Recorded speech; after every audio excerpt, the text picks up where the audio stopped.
Hello friends, welcome to Honey GS Academy Daily Current Affairs with GS Points. So ఈరోజు మనకి 10th March ముందుగా 8th 9th ఏ అంశాలు నేర్చుకున్నాం ఒకసారి రివైజ్ చేద్దాం. సో ఫస్ట్ చూస్తే మనకి 8th రోజు ఉమెన్స్ డే అని చెప్పేసి పిలుస్తాం. సో థీమ్ ఏంటి అంటే మనకి యాక్సిలరేట్ యాక్షన్, అంటే మనం చేసే పనులు మరింత వేగవంతం చేయాలని చెప్పేసి థీమ్ తీసుకున్నాము. యుఎన్ఓ యొక్క థీమ్ వేరే ఉంది. అదేంటి అంటే ఈ ఉమెన్ అండ్ చిల్డ్రన్ యొక్క ఎంపవర్మెంట్ కోసం కావచ్చు, ఈక్వాలిటీ కోసం కావచ్చు, రైట్స్ కోసం కావచ్చు కృషి చేస్తుంది. అది యుఎన్ఓ థీమ్. ఇదేమో ఇంటర్నేషనల్ ఉమెన్స్ డే థీమ్. రెండు థీమ్స్ కూడా ఉమెన్స్ డే కోసమే. సో నెక్స్ట్ డిఫెన్స్ లోపల మనము long range anti ship missile అని చెప్పేసి అది 12,144 km/h హైపర్సోనిక్ స్పీడ్ని అచీవ్మెంట్ అయింది. సో దీంతో మనం బ్రహ్మాస్త్రగా పేరు మార్చుకున్నాం. మొన్ననేమో అస్త్రా మార్క్ 3 అని చెప్పేసి అర్జున్ యొక్క విల్లు ఉంది కదా, సో ఆయన గాండివం అని చెప్పేసి పిలుస్తాం. సో గాండివం పేరు మార్చుకున్నాం. ఇట్లాంటి ఎగ్జామ్లో వస్తాయండి. Long range anti ship missile Brahmastra అయితే అస్త్రా MK3 అని చెప్పేసి Gandivam. Next loss and damage fund నుంచి అమెరికా తప్పుకుంది. సో ఇంతకుముందు ప్యారిస్ ఒప్పందం నుంచి తప్పుకుంది, ఇప్పుడేమో లాస్ అండ్ డ్యామేజ్ ఫండ్ నుంచి తప్పుకుంది. ఎగ్జామ్లో వస్తుంది ఇప్పుడు కంపల్సరీ. ఏది అమెరికా తప్పకుండా రావచ్చు, లేదా లాస్ అండ్ డ్యామేజ్ ఫండ్ అంటే ఏంటి అని చెప్పేసి రావచ్చు.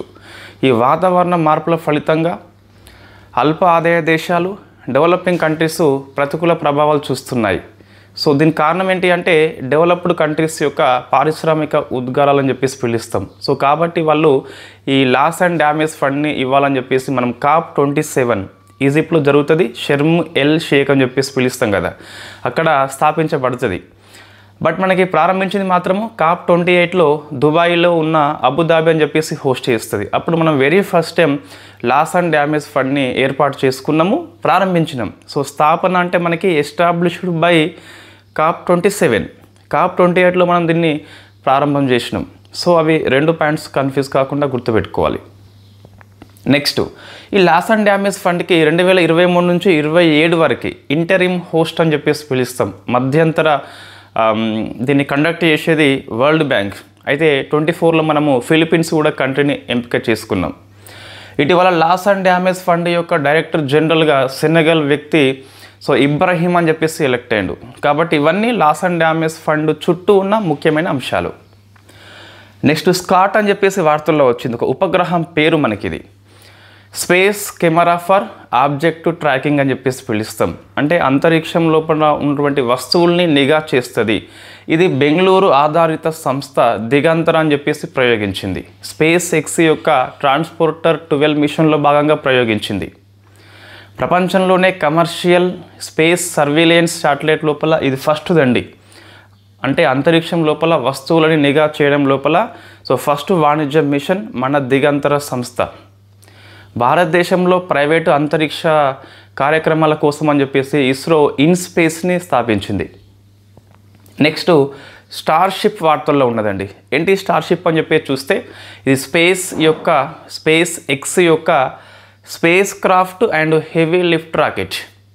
ఒకవేళ ఇది ఫెయిల్ అయిపోయింది, అన్ఫార్చునేట్లీ సక్సెస్ ఇంకా అయితే ప్రపంచంలోనే ఇప్పుడు పనిచేస్తున్న ఈ అతి పెద్ద రాకెట్గా రికార్డ్ సృష్టిస్తుంది. స్టార్షిప్ అంటే స్పేస్ ఎక్స్ యొక్క ఏది స్పేస్ క్రాఫ్ట్ అవుతుంది, దాంతోపాటు రాకెట్ కూడా అవుతుంది. నెక్స్ట్ T-72 ఇది ఒక యుద్ధ ట్యాంక్ అండి. సో రష్యా మనకి ఇందులో వాడే HP-1000 అని చెప్పేసి ఒక ఇంజన్ ఉంటుంది కదా, ఆ ఇంజన్ యొక్క సాంకేతికత బదిలీ ఈ అవడి అనే సంస్థ ఉంటుంది. సో అక్కడ చేయడం జరిగింది.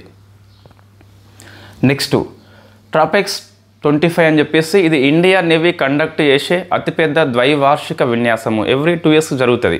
ఇందులో నేవీ పాల్గొంటుంది, air force, army and coast guard అని చెప్పేసి పాల్గొంటుంది. ఇండియన్ ఓషన్ రీజన్ ఈసారి హోస్ట్ చేసింది.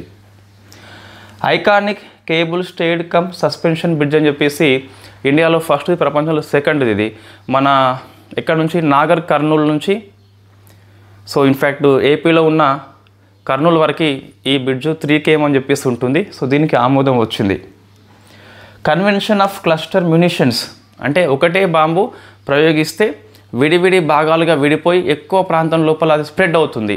దాన్ని క్లస్టర్ అని చెప్పేసి పిలుస్తాం కదా. సో దీని నుంచి లిథువేనియా దేశము తప్పుకుంది. ఈ ఒప్పందం అమల్లోకి వచ్చింది 2010లో అండి. 2008లో మనము నార్వేలో ఉన్న ఓస్లోలో ఒప్పందం చేసుకుంటాం. క్లస్టర్ బాంబు వాడద్దు, ఉత్పత్తి చేయొద్దు, నిల్వ చేయొద్దు, రవాణా చేయొద్దు అని చెప్పేసి. ఆ ఒప్పందం అమల్లోకి వచ్చినాక వెరీ ఫస్ట్ టైం ఒక కంట్రీ బయటకు వెళ్ళిపోయింది. So America, Russia, China, India, Ukraine, Israel లాంటి కంట్రీస్ ఇందులో సభ్యత్వం ఉన్నాయంటే లేవనే చెప్పాలి. నెక్స్ట్ లలిత్ మోడీ అని చెప్పేసి మనకి వార్తల్లో ఉన్న వ్యక్తి పారిపోయిండు, లండన్లో దాచుకున్నాడు. ఇప్పుడు 102 పౌరసత్వం తీసుకోవడం జరిగింది. 102 దేశం గుర్తుపెట్టుకోవాలి. ఈ 8 కరెంట్ అఫైర్స్లో ఎందుకు అన్ని ఇంపార్టెంట్ అని చెప్పి చూస్తే, సో ప్రతి ఒక్క అంశము ఆయా సబ్జెక్ట్ కేటగిరీ లోపల ముఖ్యమైన అప్డేట్స్ అండి అవి కూడా. సో నెక్స్ట్ 10th మార్చిన ఎటువంటి అంశాలు వార్తల్లో ఉన్నాయి. ఫస్ట్ డే ఆఫ్ ఇంపార్టెన్స్ ఉన్నదా? ఎస్ ఉన్నది. ఇంటర్నేషనల్ డే ఆఫ్ ఉమెన్ జస్టిస్గా పిలుస్తాం. So international day of women జస్టిస్గా పిలుస్తాం అన్నట్టు. అంటే సో ఉమెన్ జడ్జెస్, ఎస్ అంటే మహిళా న్యాయమూర్తుల కోసం కూడా ఒక దినం ఉన్నది. అది మార్చి 10 అని చెప్పేసి పిలుస్తాం. ఇన్ఫ్యాక్ట్ 22 నుంచి మనం దీన్ని జరుపుకుంటున్నాం. సో థీమ్ ఏమీ లేదు, కానీ ఈరోజు మనకి హిందూ పేపర్లో నిన్న ఆర్టికల్ వచ్చిందండి. It's a beautiful article. అంటే ఈ జస్టిస్ అంటే న్యాయ వ్యవస్థ లోపల ఈ లింగ అంతరం ఎక్కువ ఉందట. అంటే మహిళా న్యాయమూర్తులు అసలు లేనలేరట, చాలా తక్కువ మంది కనిపిస్తున్నారట. నివేదిక ఏమని చెప్తుందని చెప్పి చూస్తే, ప్రజెంట్ హైకోర్టు లోపల కేవలం 14.7% మాత్రమే, సో 14.27 మాత్రమే ఉమెన్ జడ్జెస్ ఉన్నారు హైకోర్టు లోపల. ఈ నెంబర్ అంతా నాట్ మచ్ ఇంపార్టెంట్. బట్ సుప్రీంకోర్టులో చూస్తే మొత్తం అవుట్ ఆఫ్ 34 కదా మనకి. సుప్రీంకోర్టు యొక్క శాంక్షన్ స్ట్రెంత్ పార్లమెంట్ చట్టం చేసి చేయాలి. హైకోర్టు లోపల శాంక్షన్ స్ట్రెంత్ అంటే రాష్ట్రపతి పెంచవచ్చు. సో సుప్రీంకోర్టు లోపల మనకి పార్లమెంట్ పెంచవచ్చు. అవి రెండు కన్ఫ్యూజ్ కావద్దు. సో 34లో కేవలం ప్రజెంట్ 2 మాత్రమే ఉమెన్స్ ఉన్నారండి. అందులో ఒక్కరేమో సో బేలా త్రివేది. ఇన్ఫ్యాక్ట్ ఈమె కూడా ఈ జూన్ 2025లో రిటైర్ అయిపోతుంది. సో అప్పుడు ఎవరు ఉంటారు? ఇంకా కేవలము బివి నాగరత్న మాత్రమే ఉంటుంది. సో బివి నాగరత్న మాత్రమే ఉంటుంది. జూన్ మాసం లోపల రిటైర్ అయిపోతే ఓన్లీ ఒకరే ఉంటారు. ఇన్ఫ్యాక్ట్ ఈ బివి నాగరత్న 2027లో first chief justice of India కావచ్చు మనకి. ఎస్, ఫాతిమా బీవి ఇంతకుముందు అయింది అంటే ఆమె ఉమెన్ జడ్జి మాత్రమే సుప్రీంకోర్టు లోపల. ఈమె చీఫ్ జస్టిస్ ఆఫ్ ఇండియా కావచ్చు ఉమెన్, వెరీ ఫస్ట్ టైం మన ఇండియా లోపల. అది గుర్తుపెట్టుకోవాలి.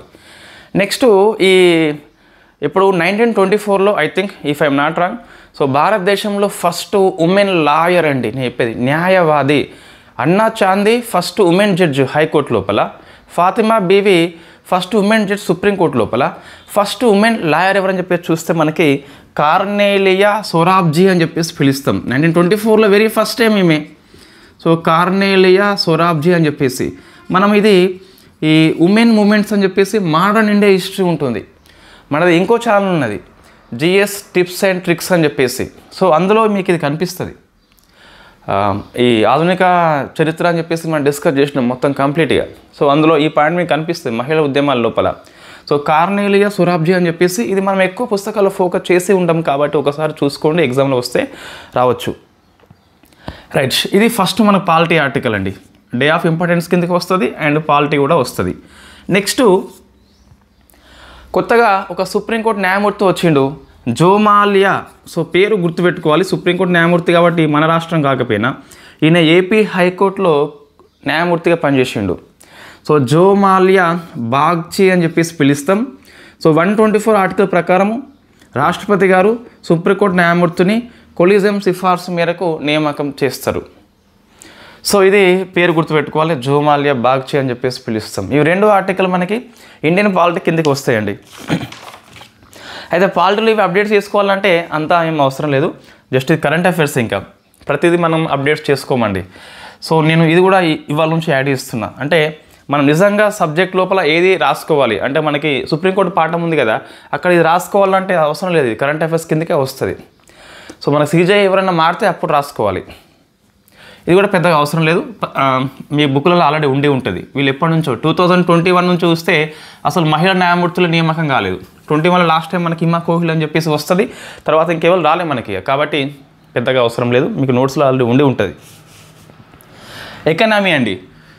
సో మనకి ఈ శ్రమ్ పోర్టల్ వార్తల్లో వచ్చింది, నెంబర్ ఆఫ్ టైమ్స్ మనం డిస్కస్ చేసినాం కదా. సో ఇది సబ్జెక్ట్ లోపల అప్డేట్ చేసుకోవాలండి. సో ఏంటి అంటే ఈ శ్రమ్ పోర్టల్ ఎందుకు వార్తల్లో వచ్చింది అంటే ఫస్ట్ మనం కొంచెం హిస్టరీ చూసుకోవాలి. వాట్ ఈజ్ ద ఈ శ్రమ్ పోర్టల్ అంటే అన్ఆర్గనైజ్డ్ సెక్టర్ అని చెప్పేసి పిలుస్తాం. సో అన్ఆర్గనైజ్డ్ సెక్టర్, అసంఘటిత రంగం అని చెప్పేసి పిలుస్తాం కదా. ఇక్కడ ఉన్న కార్మికులు పేర్లు నమోదు చేసుకునే పోర్టల్ పేరే ఈ శ్రమ్ పోర్టల్. నాన్ గ్రూప్ 2 వాళ్ళకి ఈ ప్రశ్న చాలాసార్లు వచ్చింది. సో ఇది ఇప్పుడు ఎందుకు వార్తల్లో వచ్చింది అంటే మన ఇంకొక స్కీమ్ ఉంది కదా. సో ప్రధానమంత్రి జన్ ఆరోగ్య యోజన అని చెప్పేసి ఈ స్కీమ్ లోపల ఇంతకుముందు వీళ్ళకు అంటే ముఖ్యంగా గిగ్ కార్మికులు అని చెప్పేసి పిలుస్తాం. సో గిగ్ కార్మికులు అని చెప్పేసి ఇంకొకరు ఉంటారు. సో ప్లాట్ఫామ్ కార్మికులు అని చెప్పేసి ఉంటుంది. సో ప్లాట్ఫామ్ కార్మికులు అని చెప్పేసి రైట్. వీళ్ళ ఇద్దరికి ఇన్ని రోజులు ప్రధానమంత్రి జన్ ఆరోగ్య యోజన లేదు కాబట్టి తొలిసారిగా ఈ గిగ్ కార్మికులు, ప్లాట్ఫామ్ కార్మికులు 2025 and 26 బడ్జెట్ మనం డిస్కస్ చేసినాం, యాప్ లోపల ఉంది. సో ఈ బడ్జెట్ లోపల ఏమని ఉంటుందంటే 1 కోటి మందికి, ఎవరు 1 కోటి మంది గిగ్ కార్మికులు ఉన్ను ప్లాట్ఫామ్ కార్మికులకి సో ఈ శ్రమ్ పోర్టల్లో నమోదు చేసుకోవడం ద్వారా ఆటోమేటిక్గా కాదు, కండిషన్ సప్లై నమోదు చేసుకోవడం ద్వారా ప్రధానమంత్రి జన్ ఆరోగ్య యోజన కింద వీళ్ళకి సో ఆరోగ్య బీమా అప్లై చేస్తారట. సో మనకి బెనిఫిషరీస్ ఎవరండి అంటే గిగ్ కార్మికులు ఉన్న ప్లాట్ఫామ్ కార్మికులు. కండిషన్ సప్లై ఏంటి, ఈ శ్రమ్ పోర్టల్ నమోదు చేసుకోవాలి. చేసుకుంటే ఏమొస్తుంది, జన్ ఆరోగ్య యోజన కింద వాళ్ళు జాయిన్ అయిపోతారు. సో ఇది 25-26 బడ్జెట్ లోపల ఒక డెవలప్మెంట్ మనకి. సో మరి ఇక్కడ మనకి ఏ వర్డ్స్ కనిపిస్తున్నాయి, ఈ శ్రమ్ పోర్టల్ అయిపోయింది, ఇది ఆరోగ్య బీమా అయిపోయింది. సో గిగ్ కార్మికులు అంటే ఎవరు అంటే జనరల్లీ మనకి బయట పనిచేయాలంటే మెయిన్గా యజమాన్యం అని చెప్పేసి ఉంటారు, మన మీద ఉంటారండి. సో యజమాన్యము అని చెప్పేసి, ఉద్యోగి అని చెప్పేసి ఉంటుంది. ఈ సంబంధం ఆధారంగా మనకి ఒక పని జరుగుతుంది, అది గవర్నమెంట్ కావచ్చు, ప్రైవేట్ కావచ్చు. సో మనం అనుకుంటాం కానీ గవర్నమెంట్లోనే ఎక్కువ ఒత్తిడి ఉంటుందండి. సో మొత్తం వాళ్ళు అడ్డుతంతే ఇటుపోతాం, కింది స్థాయి ఎంప్లాయీస్. సో చాలా ఒత్తిడితో కూడుకున్న జాబ్స్ మనం ఎక్కువగా. సో యజమాన్యము, ఉద్యోగి అని చెప్పేసి ఉంటుంది కదా. ఈ సంబంధం ఆవల ఉండే వ్యవస్థ ఏదైతే ఉందో సో అది గిగ్ వ్యవస్థ అని చెప్పేసి పిలుస్తాం. సో గిగ్ ఎకానమీగా పిలుస్తాం మనం. యజమాన్యము, ఉద్యోగి అని చెప్పేసి ఉంటుంది. ఇప్పుడు ఎగ్జాంపుల్ మనకి ర్యాపిడో ఉంది కదా. సో అది యజమాన్యం, ఉద్యోగి లాగా మీకు ఇన్ఫ్యాక్ట్ బైక్ మీద మనము ట్రిప్స్ కొట్టుకుంటే డబ్బులు వస్తాయి, లేకుంటే రావు. మన ట్రిప్ కొట్టకుంటే వాడు ఫోన్ చేసి ఏమి ట్రిప్ కొట్టలే అని చెప్పేసి అడగాడు. అది కొడితే వానికి కొంచెం షేర్ పోతుంది, లేకుంటే పోదు, అంతే. అంటే యజమాని ఉద్యోగి సంబంధం ఇక్కడ ఉన్నదా అంటే షేర్ మాత్రమే పోతుంది. ఫర్ ఎగ్జాంపుల్ ఇప్పుడు నేను యూట్యూబ్ క్లాసెస్ చేస్తాను. సో యూట్యూబ్ క్లాస్ చేస్తే వానికి కొంచెం షేర్ పోతుంది, మనకు వస్తుంది. నువ్వు యూట్యూబ్ క్లాస్ చేయకుంటే చేయాలని చెప్పేసి మన ఆస్పిరెంట్ పొడుస్తారు, కానీ వెనుక ఇంకా వీళ్ళు యూట్యూబ్ మనల్ని ఏమి అడగదు. మనము హనీజీఎస్ అకాడమీ అని చెప్పేసి యాప్ ఉంటుంది, దాని ఒకరోజు క్లాస్ చేయకుంటే 100 మెసేజ్లు వస్తాయి మనకి. ఇన్ఫ్యాక్ట్ ఇక్కడ ఆ యాప్ వాళ్ళు మనల్ని అడగరు నువ్వు ఎందుకు చేస్తావు అని చెప్పేసి. అంటే వాళ్ళు మన యజమాన్యం అంటే సో వాళ్ళు మనకు ఒకటి ప్లాట్ఫామ్ని ఏర్పాటు చేసిండ్రు, మనం దాన్ని ఉపయోగించుకోపోనవచ్చు. రైట్. అటువంటి దాన్ని మనకి గిగ్ ఎకనామీ కిందకి వస్తుంది. I'm also gig economy, I'm also gig employee, YouTube యాప్తో కంపేర్ చేస్తే. రైట్. నెక్స్ట్ ప్లాట్ఫామ్ కార్మికులు అంటే సేమ్ ఇంకా ఈ డిజిటల్ ప్లాట్ఫామ్ మీద ఇక్కడ వీధి వ్యాపారులు అనే కాన్సెప్ట్ ఇక్కడ రాదండి. నేను 2-3 టైమ్స్ చెక్ చేసిన. అందుకే ప్లాట్ఫామ్ కార్మికులు అంటే డిజిటల్ ప్లాట్ఫామ్ వేదికగా చేసుకొని పనిచేస్తారు, ఆన్లైన్ వేదిక చేసుకొని పనిచేస్తారు. సో వాళ్ళు డిజిటల్ కార్మికులు లేదా ప్లాట్ఫామ్ అని చెప్పేసి పిలుస్తాం. వీధి వ్యాపారులు, ఈ ప్లాట్ఫామ్ మనం అంటాం కదా ప్లాట్ఫామ్ ఎంప్లాయ్ అని చెప్పేసి, ఆ కేటగిరీ వేరు, ఈ కేటగిరీ వేరు. రైట్. ఇది మనకు ఎకనామీలో వచ్చిన అప్డేట్స్ అండి. ఎస్, ఇది ఎక్కడ రాసుకోవాలి మనం అంటే ఇక్కడ రాసుకోవాలి. మన గవర్నమెంట్ స్కీమ్స్ ఉన్నాయి కదా, ఎకనామీ కిందకి వస్తుందా అండి? ఇది వస్తుందండి, ఎకనామీ కిందకి వస్తుంది. ఎలా వస్తుంది ఎకనామీ కిందకి అంటే మన గ్రూప్ 2 సిలబస్ ఉందా, సెక్షన్ 3 ఉందా, అందులో హెల్త్ అని చెప్పేసి ఉందా, ఆ హెల్త్ కిందకి ప్రధానమంత్రి జన్ ఆరోగ్య యోజన వస్తుంది. ఎకనామీ అంటే మీరు ఎంతసేపు జాతీయ ఆదాయము, ద్రవ్యోల్బణము, మనీ బ్యాంకింగు, ఇన్ఫ్యాక్ట్ విదేశీ వాణిజ్యము ఇవే కాదు. సో హెల్త్ సెక్టర్ ఉంటుంది. ఈ ఇన్ఫ్రా అని చెప్పేసి మనం కూడా హెడ్డింగ్ పెట్టుకుంటాం ఈ యాప్ ఎకనామీ లోపల. అన్ని క్లాసెస్ అయిపోయిన తర్వాత ఇన్ఫ్రాస్ట్రక్చర్ అవస్థాపన సౌకర్యం అని చెప్పేసి ట్రాన్స్పోర్ట్ పెట్టి ట్రాన్స్పోర్ట్లో ఉన్న రోడ్డు రవాణా, జల రవాణా, వాయు రవాణా, రైల్వే అవన్నీ జాగ్రఫీ అయినప్పటికీ మన కిందకే వస్తుంది. సర్వే పుస్తకంలో ఉన్నాయి కాబట్టి మన కిందకే వస్తుంది. రైట్, ఇది ఎకనామీ అండి. నెక్స్ట్ ఈ ఛత్తీస్గఢ్ లోపల ఒక ఆర్థిక మంత్రి ఓపీ చౌదరి అండి. సో ఓపీ చౌదరి అని చెప్పేసి ఇతను జనరల్లీ బడ్జెట్ని ఇప్పుడు మనం ఏం చేస్తున్నామంటే ఎక్కువ సార్లు చాలామంది 100% కూడా టైప్ చేస్తారు. ఇన్ఫ్యాక్ట్ ఇంకా ఏ టెక్నాలజీ వచ్చిందట ఫ్రీగా, ఇన్ఫ్యాక్ట్ అది ఈజీ టైప్ చేస్తాడట.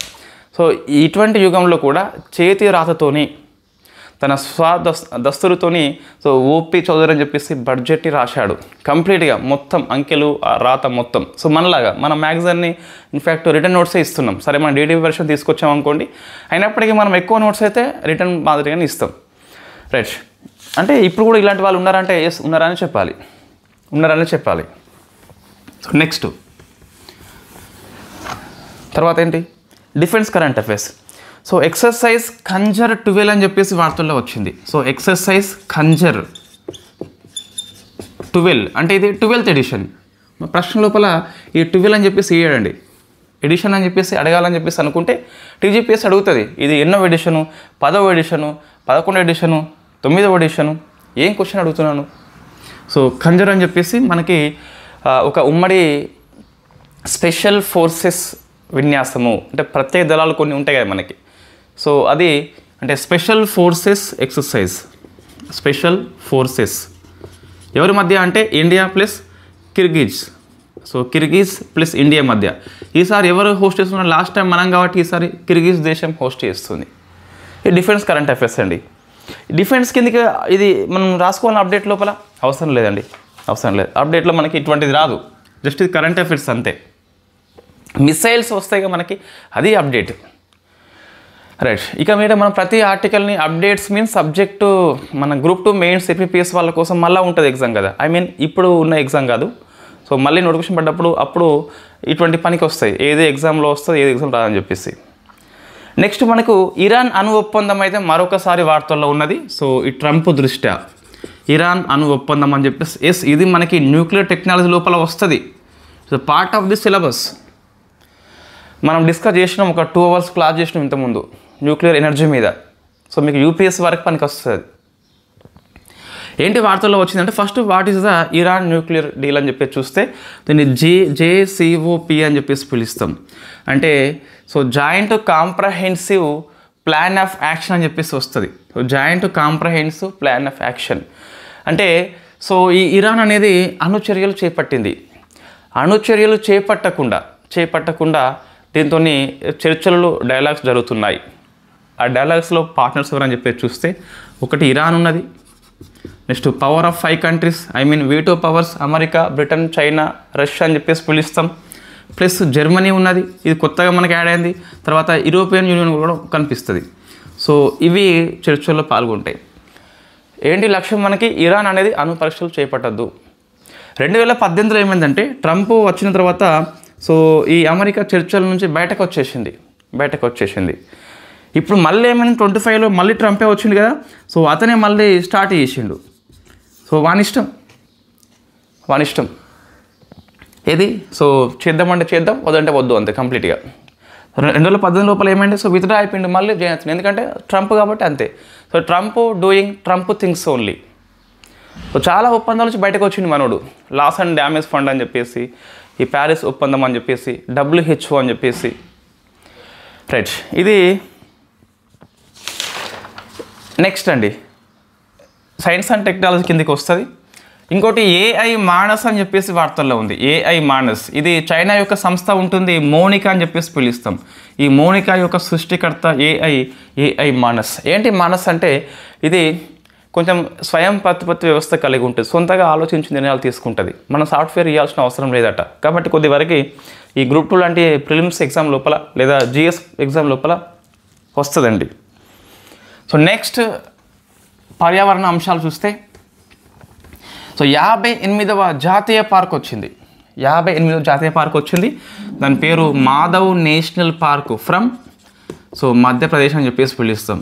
మధ్యప్రదేశ్ ఇది ఇండియాలో 58వ టైగర్ రిజర్వ్ సారీ. నెక్స్ట్ ఈ స్టేట్ లోపల ఇది 9th టైగర్ రిజర్వ్. ఇన్ఫ్యాక్ట్ 57వది మనకి ఈ స్టేట్ లోపల 8ది రతపాణి అని చెప్పేసి పిలుస్తాం. మనం డిస్కస్ చేసినాం ఐ థింక్ నవంబర్ మాసం కరెంట్ అఫైర్స్ డిసెంబర్లో కావచ్చు మొత్తం మీద. సో రతపాణి 57, 58 మాధవి అని చెప్పేసి, సో రెండు కూడా మాధవ్ అని చెప్పేసి రెండు కూడా మనకి మధ్యప్రదేశ్ లోపల ఉంటాయి. సో టైగర్ రిజర్వ్ని ఎలా అనౌన్స్మెంట్ చేస్తారు అంటే మనం డిస్కస్ చేసినాం ఆల్రెడీ. ఫస్ట్ స్టేట్ గవర్నమెంట్ అనేది ఆ ఏరియాని ఐడెంటిఫై చేస్తుందండి. ఇదే ప్రక్రియ ఉంటుంది. సో ఐడెంటిఫై చేసినాక నేషనల్ టైగర్ కన్జర్వేషన్ అథారిటీ అని చెప్పేసి పిలుస్తాం, ఎన్టీసీఏ అని చెప్పేసి పిలుస్తాం. ఎన్టీసీఏకి పంపిస్తుంది. ఎన్టీసీఏ సమగ్ర విచారణ, సమగ్ర పరిశీలన, సమగ్ర అధ్యయనం చేసి సో ఇన్ ప్రిన్సిపల్ అని చెప్పేసి పిలుస్తాం, సూత్రప్రాయమైన అప్రూవల్ ఇస్తుంది. సో ఇన్ ప్రిన్సిపల్ అప్రూవల్ అని చెప్పేసి పిలుస్తాం, సూత్రప్రాయమైన ఆమోదం ఇస్తుంది. తర్వాత మళ్ళీ స్టేట్ గవర్నమెంట్ మరొకసారి ఆమోదించాల్సి ఉంటుంది.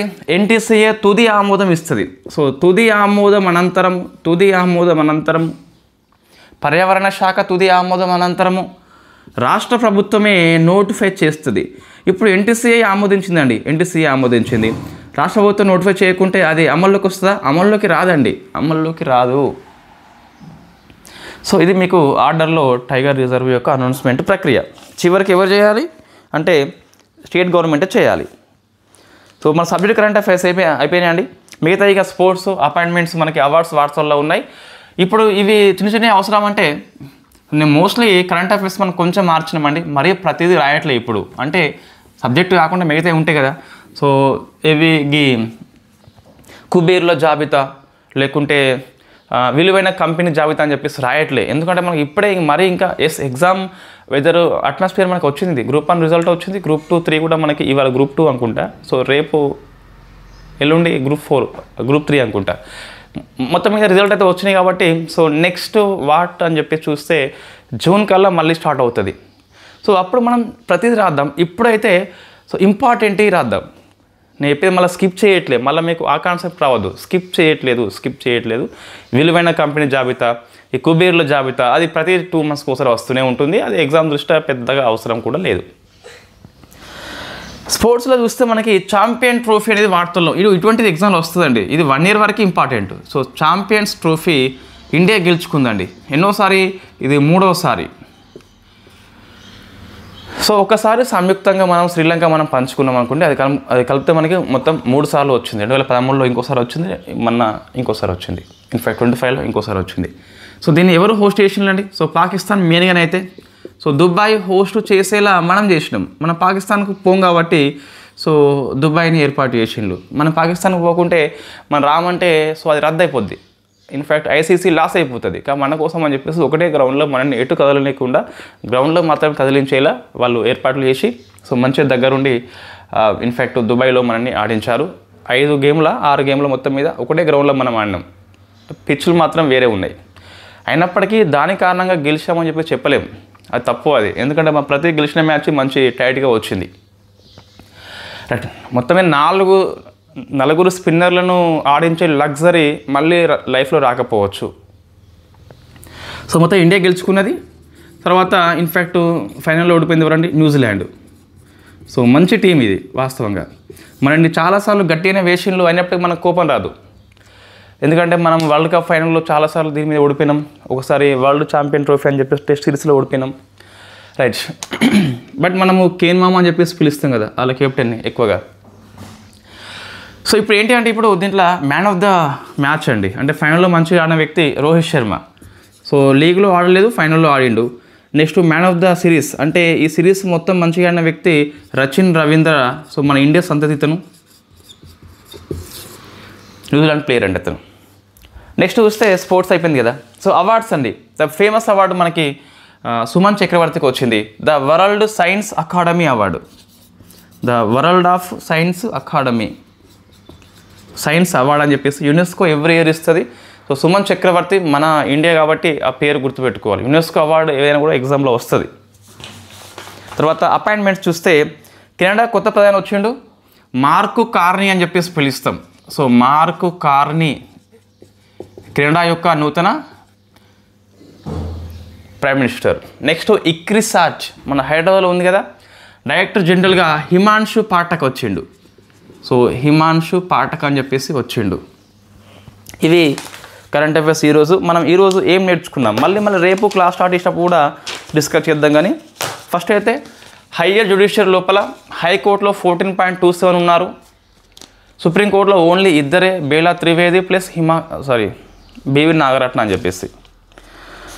జోమాల్యా బాగ్చి అని చెప్పేసి సుప్రీంకోర్టు జడ్జిగా వచ్చాడు. ఎకానమీ ఈశ్రమ్ పోర్టల్లో గిగ్ కార్మికులు, ప్లాట్ఫామ్ కార్మికులు నమోదు చేసుకోవాలని చెప్పేసి మన కార్మిక శాఖ మంత్రి చెప్పాడు.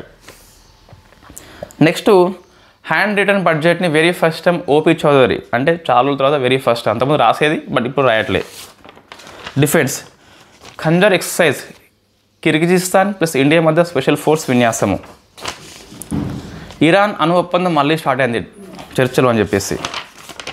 ఏఐ మానస్, సో మోనిక యొక్క ఏఐ టెక్నాలజీ అది సొంతగా ఆలోచన చేస్తుందట. 50 years టైగర్ రిజర్వ్ మాధవ్ అని చెప్పేసి state of Madhya Pradesh. Champion trophy India గెలుచుకుంది న్యూజిలాండ్ మీద, దుబాయ్ అండ్ పాకిస్తాన్ హోస్ట్ చేసింది. World academy of science award Suman చక్రవర్తికి వచ్చింది, యునెస్కో ఇస్తుంది. మార్క్ కార్నీ కెనడా ప్రధాని, Himanshu Pathak ICRISAT director general. ఇది ఈరోజు current affairs. So thank you very much.